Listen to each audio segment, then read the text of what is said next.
guys, BBI here. I want to stop and say thanks for tuning in and checking out whatever the video is about that's about ready to come up next. If you could take a minute and hit subscribe, I'd greatly appreciate it. And if you enjoy what you've seen here, make sure to hit the like button. We'd greatly appreciate your support. Anyhow, guys, all that aside, let's get on with the show.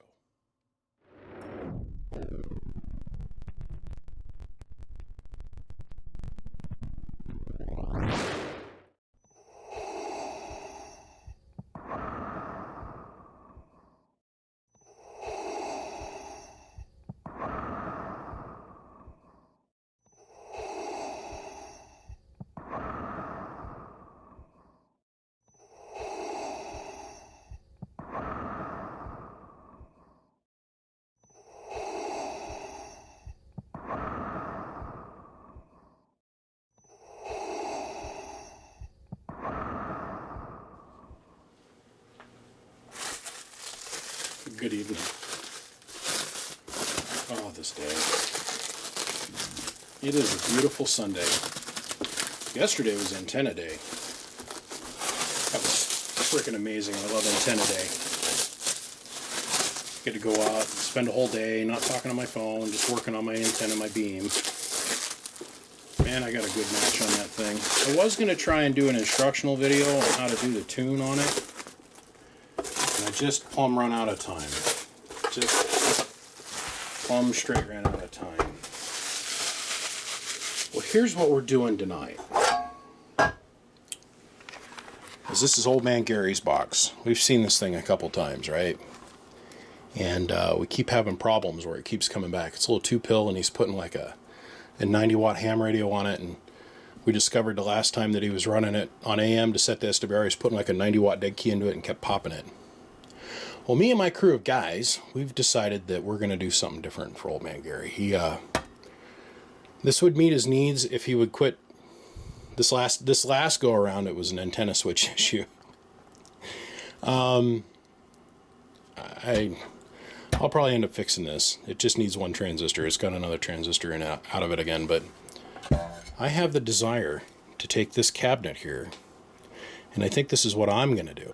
So I'm going to take this cabinet here and I'm just going to build him a 4-pill. And probably just keep this thing. Or turn around and get rid of it to somebody else that just needs a straight 2-pill. Because I really honestly think that a 4-pill is going to do him a lot better. Like, a lot better. In what he's got going on. So, I'm going to convert this. I'm going to take this 2-pill and convert it into a 4-pill. Poof, just like that. That's what we're doing, that's what's going on, and that's what I'm going to take on right this very second. So, on that note, away we go. Well, Gary, my friend, your 2-pill grew a little bit. Like a lot. Now, it's a straight 6, so it's got a ton of heat sink underneath it. And a ton of caps. And a 10 amp relay in it with a little 5 amper driving the 10 amp relay, decent sideband delay capacitor, on, off, SSB on, SSB off. It's got 4 HGs in it, and the input tune on this thing is phenomenal. Let's go ahead and run around the lap here real quick. 1000 watt slug and peak, 1000 and average, 5 watt slug and reverse. Let's see, what radio do I have hooked up? This is where we're going to end up. This is where we're going to start. It's 2950. So 2950, 5 watt slug between the 2950 and your highly modified little 2-pill here. Hello. So we got about 20-25 watts. Oh, and by the way, you guys, I added a new bench radio and yet another bird meter. Icon 7300. So here's our pass-through tune. It's beautiful. Let's go ahead and turn the amp on.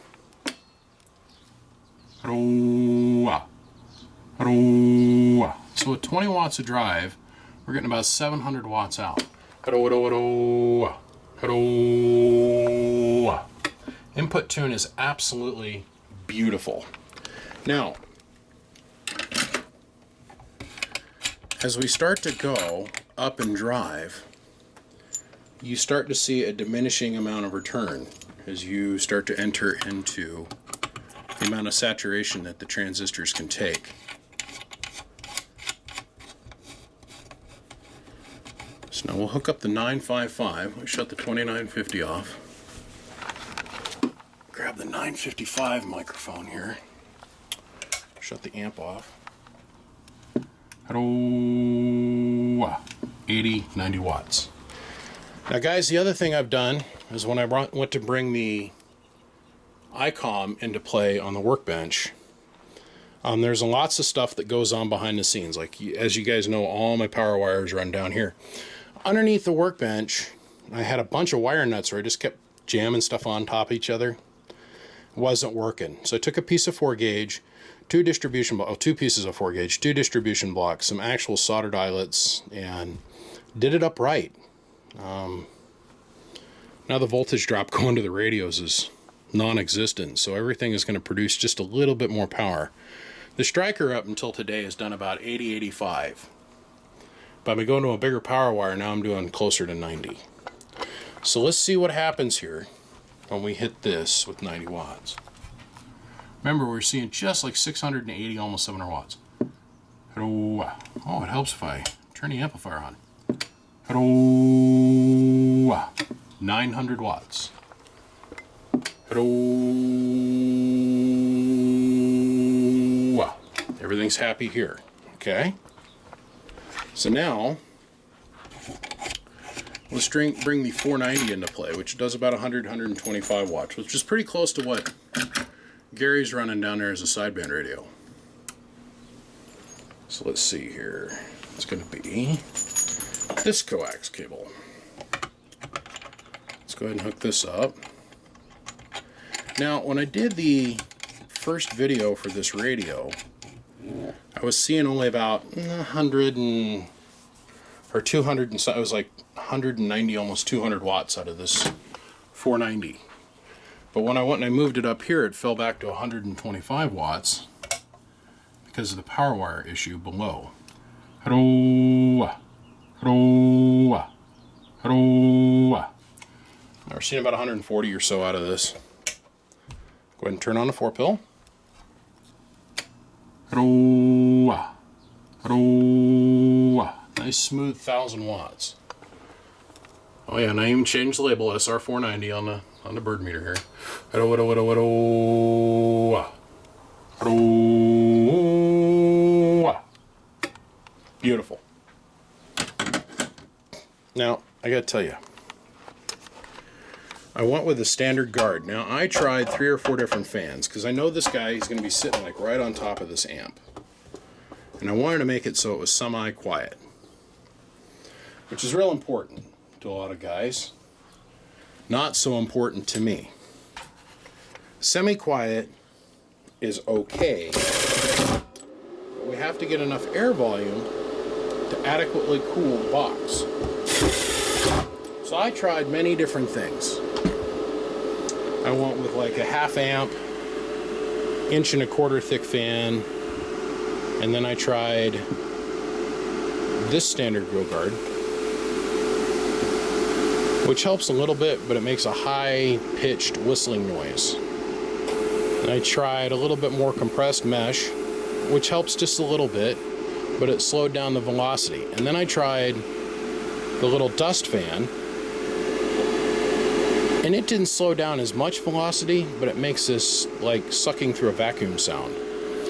So instead I went down to a 1/2 amp, a standard 3/4 inch thick 120 millimeter fan, and I don't feel that it's that bad.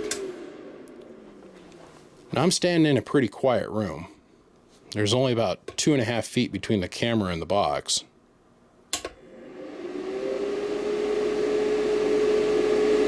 I think that's tolerable. I really do. And the amount of volume that we're going to need to move through this box, the way you run it on sideband all the time, we've got to have that big a fan.